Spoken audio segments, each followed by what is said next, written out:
sobre específicamente Guillain-Barré en los niños. Adelante. Gracias, doctor Padilla. Sí, pues realmente ayer nos comunicaron alrededor de la 1 de la tarde de la agencia sanitaria que se estaba suscitando por este nuevo brote de Guillain-Barré. Recuerdan ustedes el año pasado algo muy similar en el mes de mayo y ahora está repitiéndose otra vez con características muy similares. Realmente el síndrome de Guillain-Barré es una enfermedad bastante rara, si hablamos de estadística. Es una polineuropatía aguda autoinmune. Tenemos anticuerpos contra, en este caso, contra la vaina o contra el zombie. El tema está que la forma de presentación es muy heterogénea. El mecanismo fisiopatológico es similar en todos los sistemas nerviosos y va a depender de la localización y la forma de compromiso y el cuadro clínico que va a resultar. Las formas clásicas se definen como una enfermedad paralizante aguda, monofásica, o sea, en un solo tiempo, y siempre con el antecedente de un cuadro infeccioso.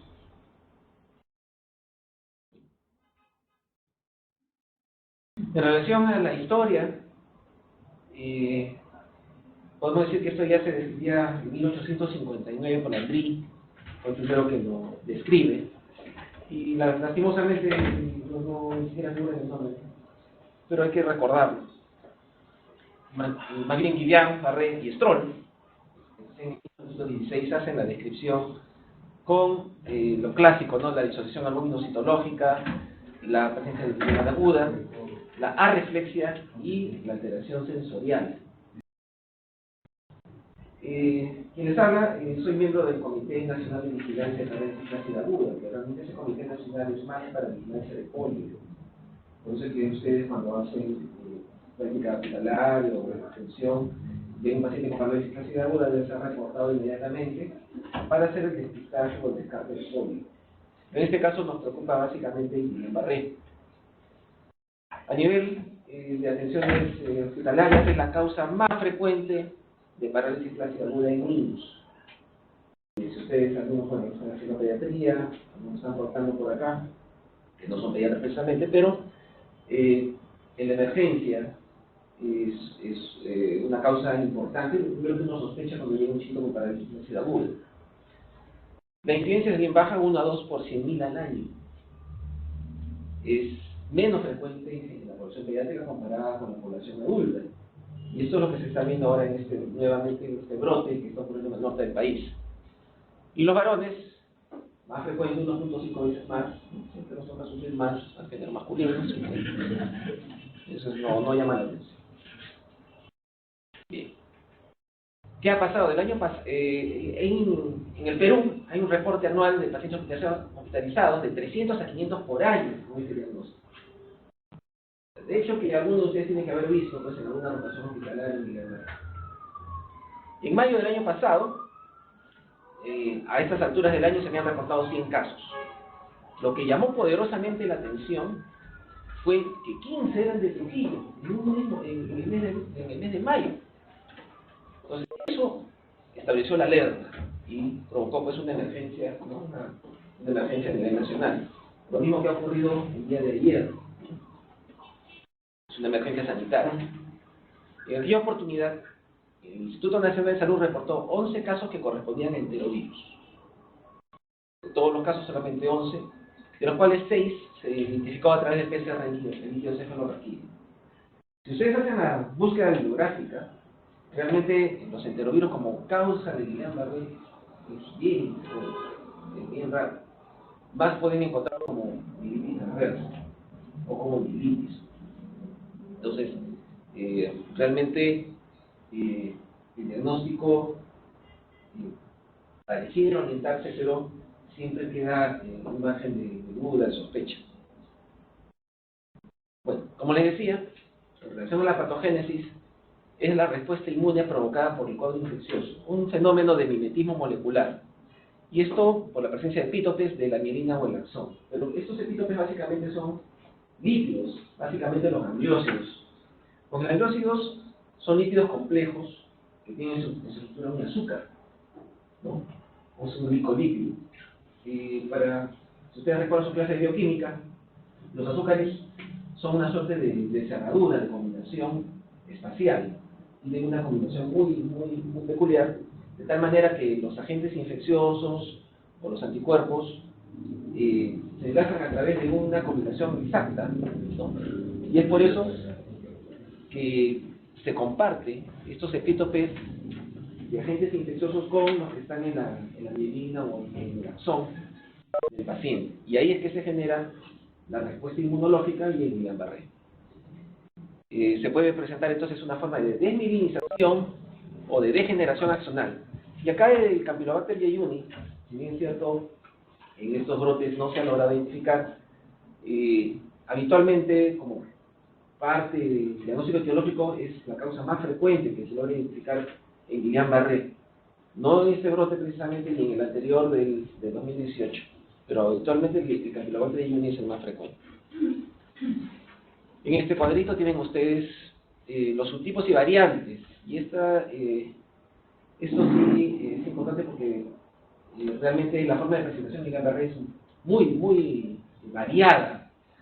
La forma clásica, la forma de polineuropatía desglisante aguda inflamatoria, tienen formas de variantes faciales, con diplegia facial, tienen formas axonales motoras, y en todas ellas el autoanticuerpo está dirigido, como ustedes pueden ver, a unos gangliósidos, de los cuales, por ejemplo, el GQ1B es uno de los que uno se familiariza más cuando hace la especialidad, porque lo vemos en Miller-Fisher, que es una forma clínica muy característica, lo mismo en el Bickerstaff, que es una suerte de romboencefalitis. Y acá lo que les decía, estos gangliósidos son estructuras complejas compuestos por azúcares complejos, y es un lípido complejo. Acá ustedes pueden ver cómo estos marcadores están ahí, de pronto están a nivel de la mielina y llega el macrófago y comienza a destruir la mielina. O si no, destruyen a nivel del axón estos marcadores, ¿no? Acá, por ejemplo, en el mismo cuadro de Guillain-Barré, los diferentes agentes etiológicos relacionados. Tienen, por ejemplo, el virus de la hepatitis, el Campylobacter jejuni, que ya les mencionaba, el micoplasma, el virus Zika, que es el que cuando ustedes buscan brotes de Guillain-Barré van a encontrar básicamente Zika, pero no se ha identificado o no se identificó en el brote del año pasado. Y llama la atención porque el virus Zika es un arbovirus. A ver, ¿qué es un arbovirus? A ver, cuando dice enterovirus es porque está de la parte entérica, ¿no? Cuando dice adenovirus, de la glándula. Arbovirus, de los árboles. A ver, son artrópodos, ¿no? Arbovirus es artrópodos. Por eso, cada vez que ustedes vean un cuadro, por ejemplo, de encefalitis, son clásicas, ¿no? Con algún lugar, encefalitis japonesa, o de pronto del Nilo, o de pronto la quina venezolana, son arbovirus porque corresponden a una zona, porque es el vector el que está ahí, en esa zona. Por eso tiene nombres de lugares, ¿ya? Bien, por eso el Zika sí ustedes van a encontrar, como les digo, como referencia de brotes epidémicos de Guillain-Barré.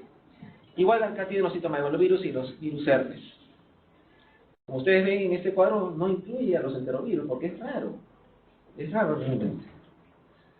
Bueno, 2/3 refieren un antecedente de una infección respiratoria digestiva, antes de hacer el cuadro de Guillain-Barré. Y el Campylobacter jejuni se logra identificar en el 30% de los casos. Es importante. También, como les decía, estos gérmenes ya les mencionaba anterior, pero también están las vacunas, la cirugía, traumatismos y en pacientes con trasplante de médula. También se puede relacionar a la presencia de Guillain-Barré. El cuadro clínico, inicio 2 a 4 semanas después de una infección, comienza primero con algunas parestesias, a nivel distal, acuérdense, cuando hablamos de polineuropatía, eventualmente lo más frecuente es que sea distal, a nivel distal. Y lo característico del Guillain-Barré es que sea simétrica. Simétrica significa tanto derecha como izquierda. Puede ser más en un sitio o más en el otro, pero siempre ascendente y puede evolucionar en horas o en días. O sea, la evolución es variable realmente. Parece que la forma que están viendo, o que se vio el año pasado y se está viendo ahora en el norte, pareciera que es una forma más agresiva, porque avanza muy rápido. Y lo que van a ver es dolor neuropático, un dolor que es muy exquisito, inclusive no toleran ni las sábanas a veces los pacientes, hay que ponerles un arco. Y la dificultad para la marcha. En pediatría específicamente porque los pequeños pueden estar débiles y como se están moviéndose de un lado a otro. Y recién los padres se dan cuenta cuando el chiquito deja de caminar, ya es el signo de alarma. Dentro de las formas de presentación, como les decía, el dolor neuropático es muy frecuente, pero muy poco lo preguntan, ¿no? Eso hay que preguntarlo siempre. La incapacidad para caminar, porque es el motivo realmente de consulta. Y vean esto, la disfunción autonómica es recontra frecuente, 51%.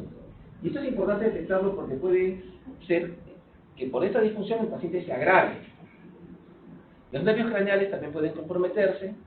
El 24% ya cuando llega a la hospitalización no puede usar sus brazos. Y un 13%, ¿no?, ya requiere de ventilación mecánica. Y esto es justamente la urgencia, ¿no? El paciente no debería llegar a la ventilación mecánica.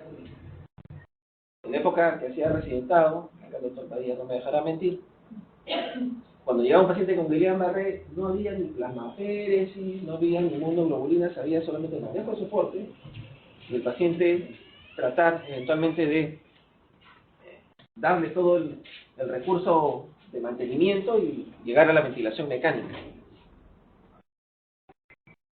Bueno, como decía Guillain-Barré, en este estudio de este journal cardiovascular, acá echando que hay algunos cardiólogos, disfunción anatómica prevalente en Guillain-Barré 50%. En las formas de las desmielizantes agudas inflamatorias, 68.7%. Esta forma, que es la desmielizante más frecuente en Estados Unidos. Acá la axonal motora, en 25%. Y lo que hay más, básicamente, es la variabilidad del ritmo cardíaco. Entonces hay que buscarlo. No hay relación con la función motriz. La debilidad puede ir independiente del compromiso autonómico. Entonces siempre tenemos que buscar compromiso autonómico en paciente con ese diagnóstico.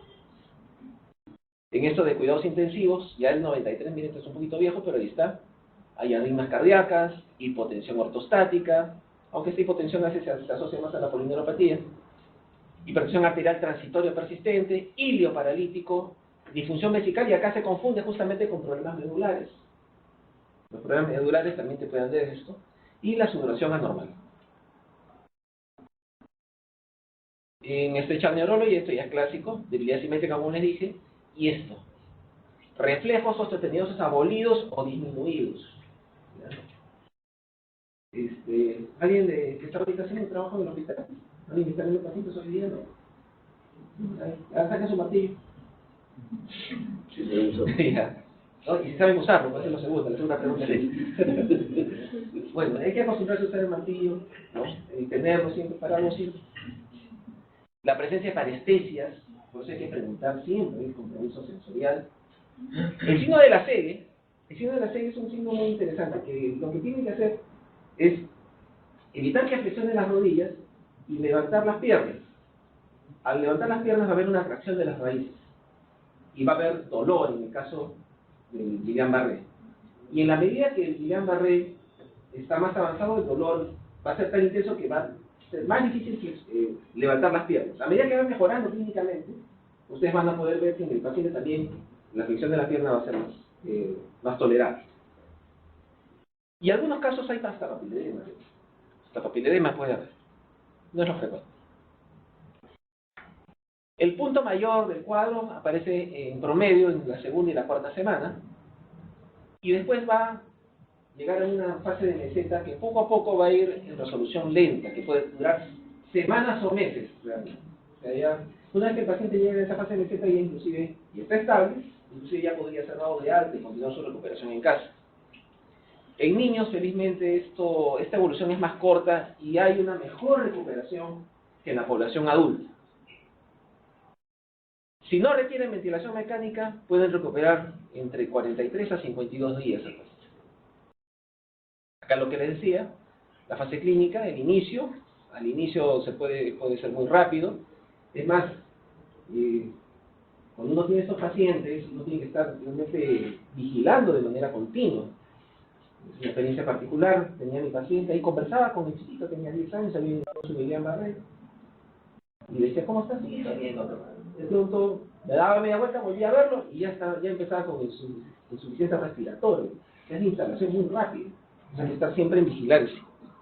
Luego hay una fase de meseta, y después ya viene la recuperación. O sea, en la fase de meseta, si el paciente está estable, repito, podríamos darle de algo y hacer un control ambulatorio. Bueno, en esta publicación del 2012, de unos paisanos, ellos encontraron la disminizante aguda más frecuente, pero acá en nuestro medio son las formas fraccionales. Acá en nuestro Hospital del Niño de Breña, lo que más veíamos nosotros eran las formas fraccionales. Después tenemos otras formas clínicas, como decía Miller-Fisher, que es con ataxia, el Bickerstaff, que es romencefalitis, hay polineurosis craneal, y esta forma de debilidad que compromete la faringe y el cuello y el brazo. Y hay formas sensoriales puras, y hay una forma muy rara que es una forma con pandisautonomía. La forma clásica es la que encuentran en los libros, en los textos, que es la desminimizante, y la forma, como le decía, axonal, motor y sensorial, es la que se le atribuye más en nuestro medio. La forma motor axonal es de la población china, ¿no?, que es más frecuente en la población oriental, y ya tenemos otras formas menos frecuentes. La axonal motora aguda es forma motriz pura, con un patrón electrofisiológico que demuestra daño axonal. Es lo que más vemos nosotros.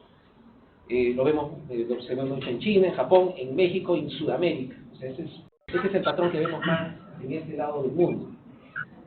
La asociación con Campylobacter jejuni está claramente establecida y es la que lamentablemente produce mayor compromiso ventilatorio. Ayer estábamos reunidos en el Ministerio de Salud, en la declaratoria de emergencia sanitaria, y conversando con la doctora Pilar Macetti, pues efectivamente los cuadros de este tipo, el inicio oportuno del tratamiento de inmunoglobulinas o plasmaféresis mejora notoriamente el pronóstico. Por eso la urgencia de conseguir todos estos recursos para poder atender al norte. La forma sensoria o motora axonal aguda, hay más síntomas sensoriales, el curso es más prolongado, y acá hay compromiso tanto de las fibras motoras y sensoriales. Este es raro en niños, o de pronto hay un subregistro, pero básicamente nosotros vemos más motor, motor sensorial. El síndrome de Miller-Fisher sí lo vemos ocasionalmente.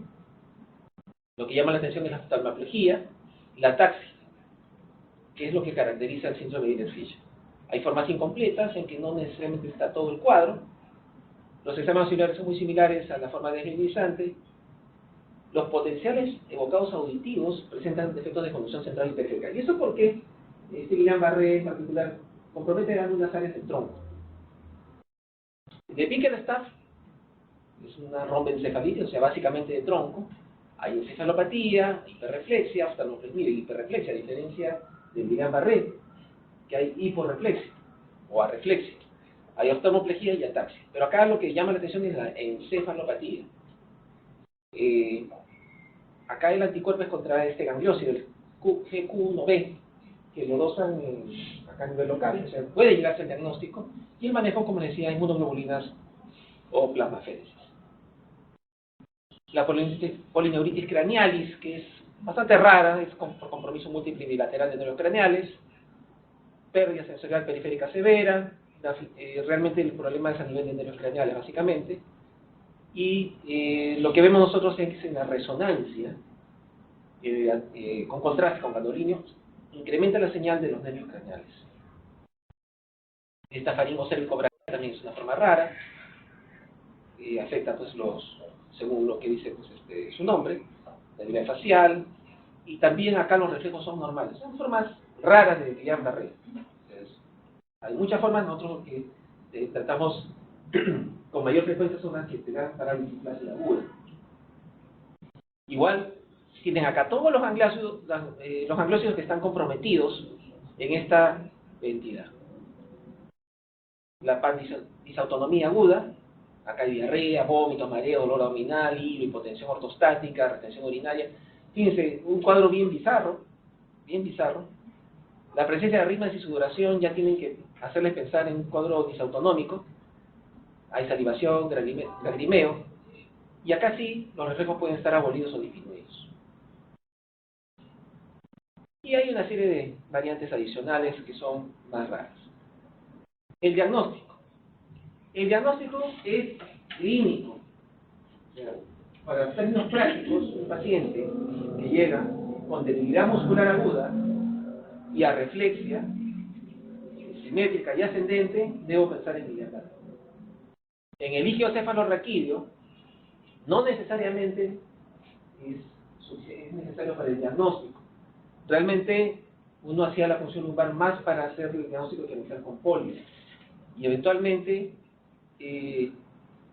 uno debería hacerlo y encontrar lo que llaman la disociación albúmino-citológica. En polio lo que va a haber es pleocitosis, ¿no?, con hiperproteinorraquia. En el Guillain-Barré no va a haber hipercelularidad, no va a haber pleocitosis. Lo que va a haber es aumento de las proteínas. Porque acuérdense, es una reacción básicamente de anticuerpos.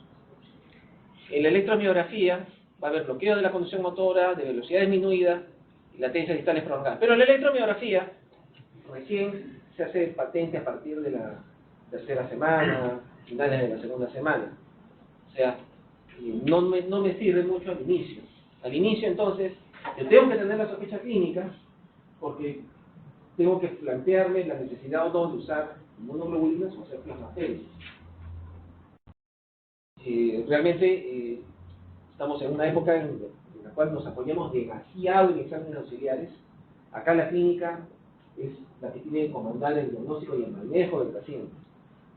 Pero de verdad. Como dice el doctor Rusofi, la clínica manda, ¿no? No la clínica privada, sino el cuadro clínico.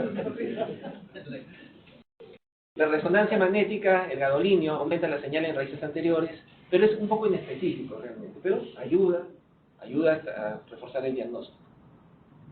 Este cuadrito son los criterios de Brighton para la definición de casos de síndrome de Guillain-Barré. Acá el nivel 3 básicamente es clínico, pero descartando todos los demás diagnósticos. Igual en el 2 agregamos ya sea el líquido cefalorraquídeo o la electromiografía, y en el nivel 1 de diagnóstico ya tenemos tanto el líquido como la electromiografía, o sea, tenemos todo. Nosotros deberíamos llegar, aunque sea como nivel 3, suficiente realmente para tomar decisiones, porque no siempre puede hacer una PELE por diferentes razones, y no siempre tienes un electromiógrafo. Puedes tener electromiógrafo, pero no necesariamente tienes una persona capacitada en hacer bien la interpretación. Diagnóstico. De pronto pueden ustedes hacer el dosaje de los autoanticuerpos. El GQ1B, por ejemplo, es un gangliósido del nervio y el anticuerpo está presente en el Miller-Fisher. La sensibilidad es del 85-90%, igual en las otras formas de Guillain-Barré. Eso nos ayuda porque la clínica es un poco bizarra. Acá están los gangliósidos asociados a los diferentes síndromes, que ya les he mencionado. Y el diagnóstico diferencial. Esto sí es importante porque el paciente cuando llega a la emergencia llega con un diagnóstico de parálisis flácida aguda. Ustedes en ese momento no saben qué cosa es. Tienen que tener en mente el diagnóstico diferencial. ¿Qué es lo primero que hacen ustedes cuando llega un paciente con parálisis flácida aguda? Lo primero que tienen que hacer es estabilizar al paciente desde el punto de vista ventilatorio. Ver si está ventilando. Y segundo, ¿qué harían? O sea, primero veo que respira bien. Segundo, veo si orina. Por el tema de la ratomiólisis, si es un problema muscular.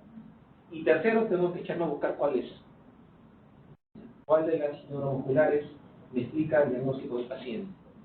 Por ejemplo, nervio periférico, básicamente debilidad muscular a nivel distal, no hay reflejos, ¿no? Y ahí tengo que pensar en formas tóxicas,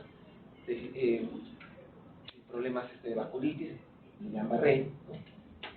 La médula espinal, ya tengo que ver si hay nivel sensitivo. El nivel sensitivo es la clave para hacer el diagnóstico. Pues de pronto hay compromiso de esfínteres, ¿no? La reflexia, y ahí va a empezar en mielitis transversa y polio. ¿Ya? ¿Se acuerdan de, bueno, la poliomielitis, se acuerdan del prefijo polio, qué significa? Mielitis es médula, ¿no es cierto? Y polio es, no digan bastante, ¿eh? Polio es gris, leuco es blanco, polio es gris. ¿Por qué? La lesión es en las anteriores, los cánceres en la médula. Cuando es en la unión neuromuscular, debemos pensar en botulismo, miastenia. ¿Y ahí cuál es el guachito? Compromiso de nervios craneales, ¿ya? Los reflejos son normales, pero acá, por ejemplo, el botulismo, un dato importante, si tiene midriasis, tiene que pensar en botulismo. El paciente llega con parálisis flácida aguda. Hemos tenido casos muy interesantes en Breña, acá también, de emergencias pediátricas, venían pacientes con diagnóstico presentido de Guillain-Barré y era botulismo, pasa que no se piensa en el diagnóstico. Y a nivel de músculo, la debilidad es a nivel proximal, porque hay dolor muscular, que es la característica de los que no pueden estar normales.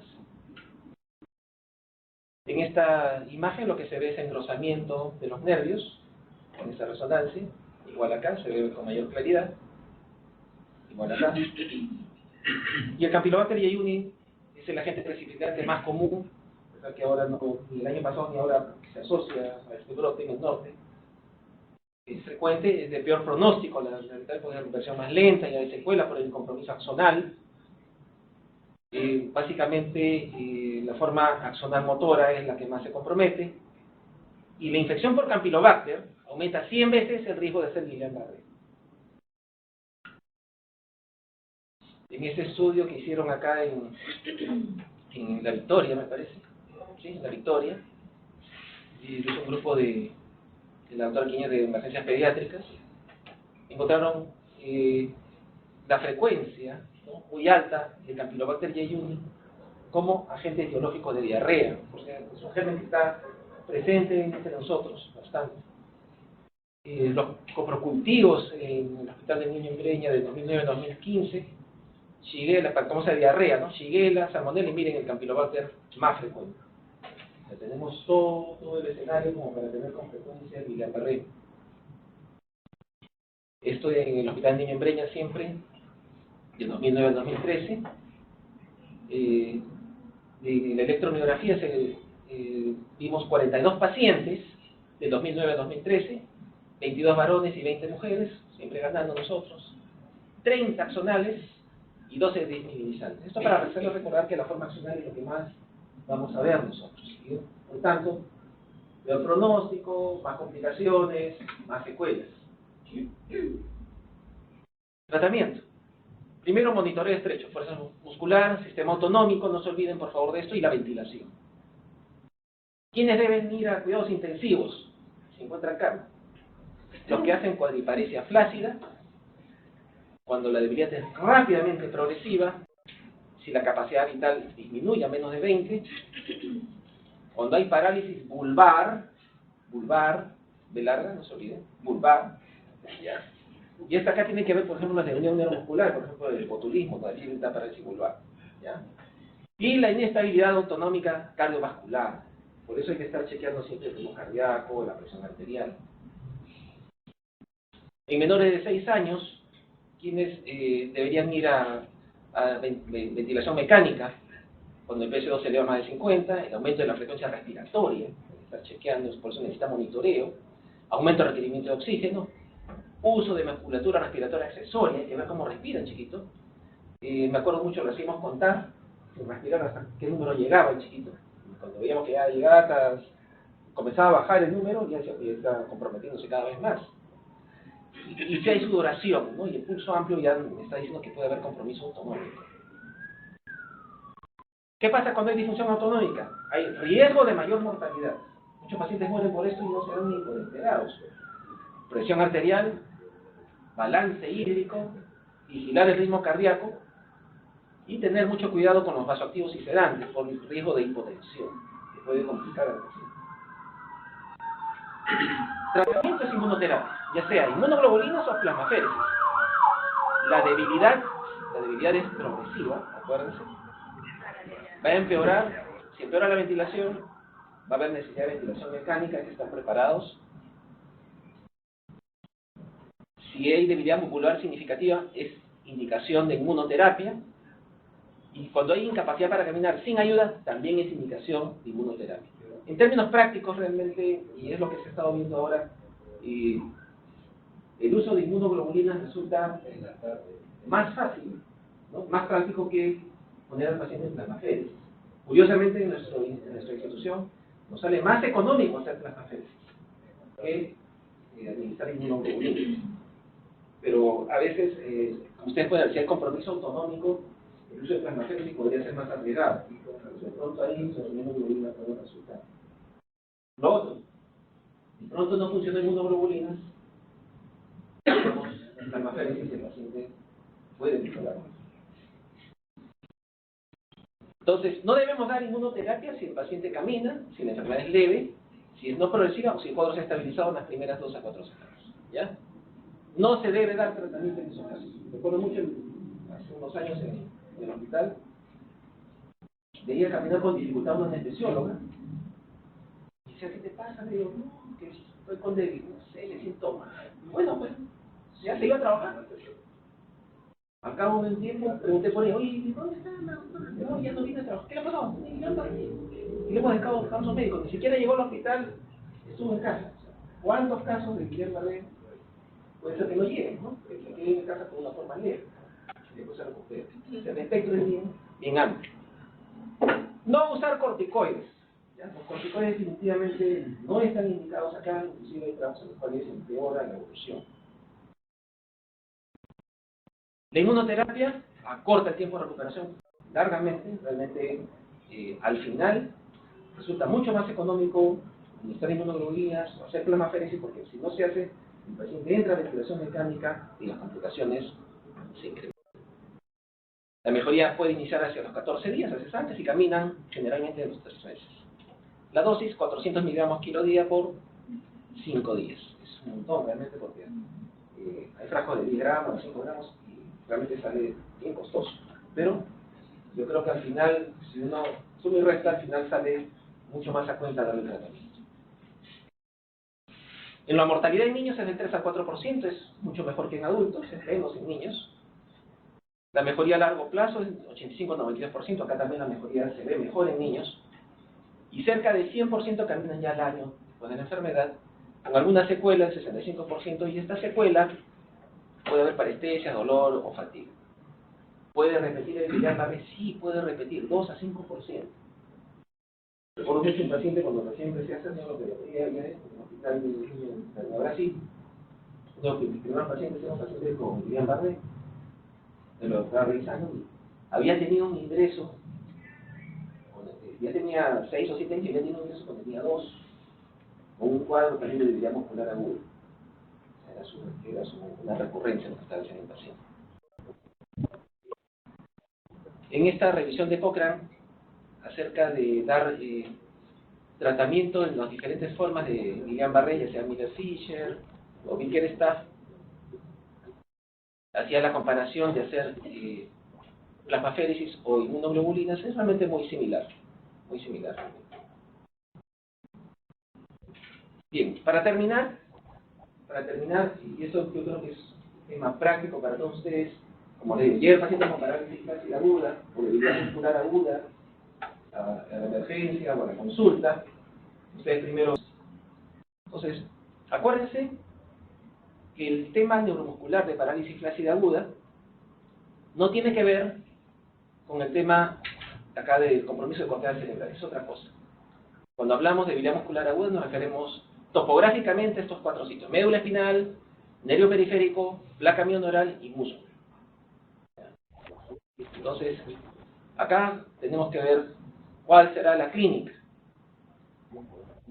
De corteza cerebral, ¿cómo será la debilidad? No es neuromuscular, ¿no? Pero ustedes tienen que ver, la debilidad será de hemiparesia, ¿no es cierto? ¿Cómo estarán los reflejos? Aumentados, ¿no? Entonces, van a haber signos piramidales, hemiparesia y reflejos aumentados. ¿Cómo es el cuadro clínico de médula espinal? ¿Cómo es la debilidad? Ya no es así, es transversal, ¿no? Puede ser una cuadriparesia, una paraparesia. ¿Cómo van a estar los reflejos? Disminuidos, abolidos, ¿no es cierto? ¿Y cuál es el guachito ahí? El nivel sensitivo, ¿no es cierto? Nervio periférico. Nervio periférico, ¿cómo era la debilidad? ¿Cómo le dije en Guillain-Barré? Primero, distal, ¿no? Los reflejos, abolidos. ¿Y qué más puede haber? Puede haber problemas sensoriales, ¿no es cierto? Dolor, así, ¿no? Parestesia, dolor. Placa mioneural, unión neuromuscular. La debilidad ahí es, ¿cómo es la debilidad? No es así, no es así, no es así, tampoco es distal. Con B larga, la debilidad es vulvar, ¿ya? Los reflejos, normales, ¿ya? ¿Ok? O sea, nervios craneales van a ver ustedes comprometidos. Y músculo, la debilidad, ¿cómo va a ser? No es distal, no es paraparesia, no es hemiparesia, no es vulvar, será, si no es distal, será proximal. ¿Y cómo están los reflejos?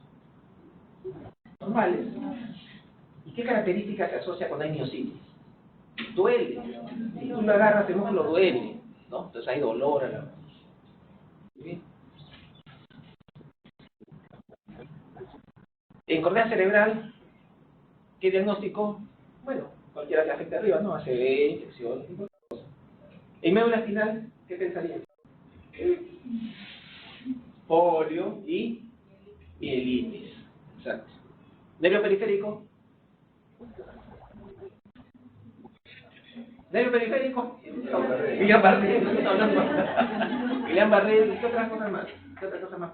Bueno, intoxicaciones. Se asocia también a una neuropatía por el cólera, también por la difteria, ¿ya?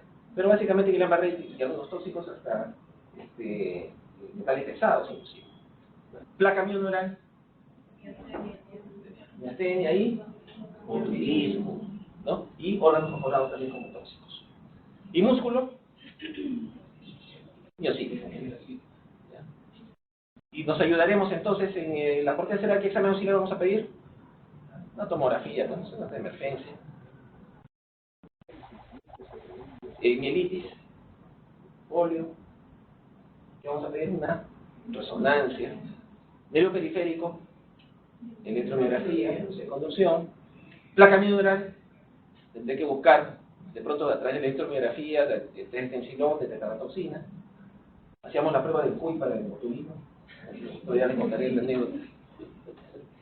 Y en músculo vamos a pedir CPK. Muy bien, con eso creo que hemos avanzado todo este problema. Muchas gracias.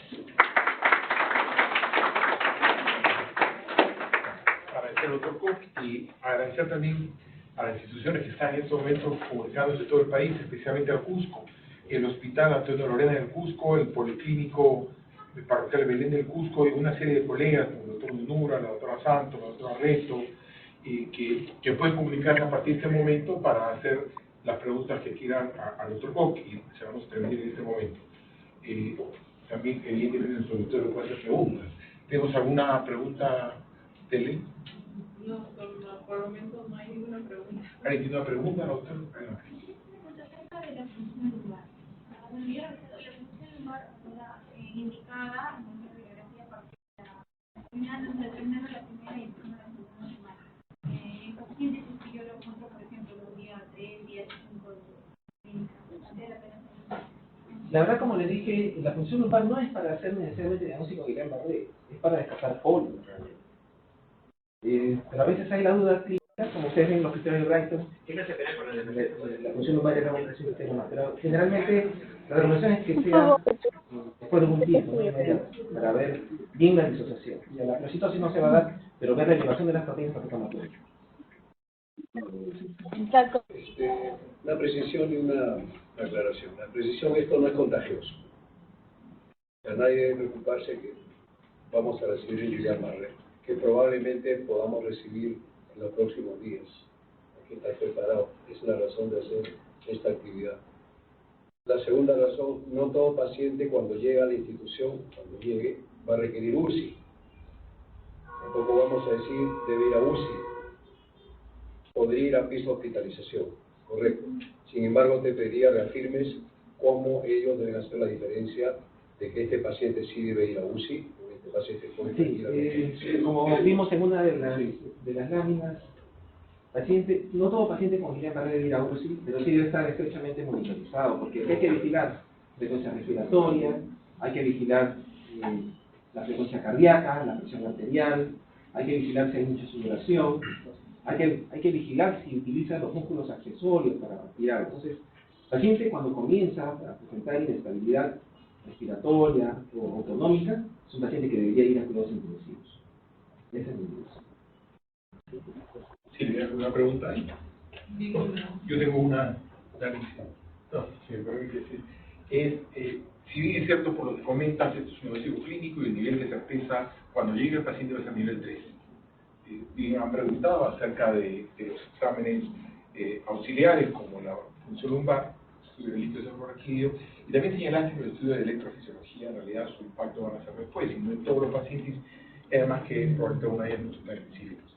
La pregunta es, como hay varios diagnósticos diferenciales, cuando un paciente llega con este tipo de cuadro clínico y que está ascendiendo y que comienza a haber un tipo de compromiso, independientemente que pueden haber otras causas asociadas a ello, es posible sin ningún tipo de contraindicación utilizar esta terapia que señala plasmaféresis y inmunoglobulina. Realmente, a diferencia de otros diagnósticos, uno tiene o hay suficiente clínica como para poder hacer una indicación. De pronto, si fuera una mielitis, quizás la inmunoglobulina podría ayudar.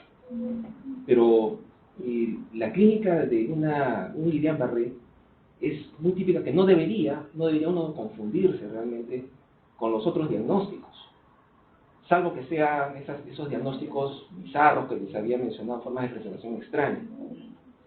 Pero realmente no podemos hacer como una neumonía, que no tenemos el agente etiológico y utilizamos cualquier antibiótico, en fin, no los bombardeamos, o una meningitis en general, que hasta tener el cultivo positivo yo le meto vancomicina con ceftriaxona.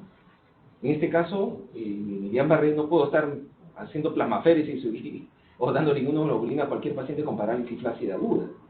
Tengo que llegar realmente a aproximarme a un diagnóstico. En todo caso, puedo equivocarme e indicar, pero por lo menos tengo que hacer el esfuerzo de llegar al diagnóstico y tener algunos datos que me puedan acercar o asegurarme o disminuir mi margen de error en el diagnóstico, pero no puedo darle a todo paciente con parálisis flácida el tratamiento.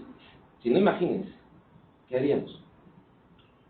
¿Hay alguna pregunta adicional? Solo deseo agradecer.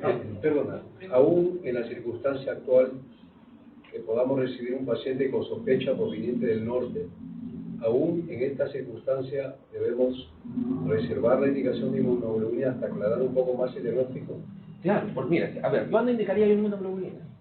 Si es parálisis flácida ascendente, simétrica y arreflexia. Listo. Ahí sí tengo que dar. Pero si de pronto tiene... En base absolutamente clínica. Claro, sí. Es clínico. Es clínico. Y lo que más duele, ¿no? Y lo que más duele, que sea pura clínica. Sí, pues... Lo más importante es la clínica. Es un centro de cirujanos. Acerca de la electromiografía, si bien es cierto, no hay... tranquilamente un diagnóstico de polineuropatía mejor que un pediatra. Porque yo he hecho neurología de mi época, no la de hace ahora. Es verdad. Sin resonancia, sin tomografía y sin electromiografía. Ni emisión de positrones. Pedimos como primera opción. Eso te digo, ¿no? La electromiografía sí quisiera resaltar lo siguiente. Es importante hacerla de todas maneras, por un tema, como ustedes vieron, uno de los primeros temas de estadística y también para ver pronóstico.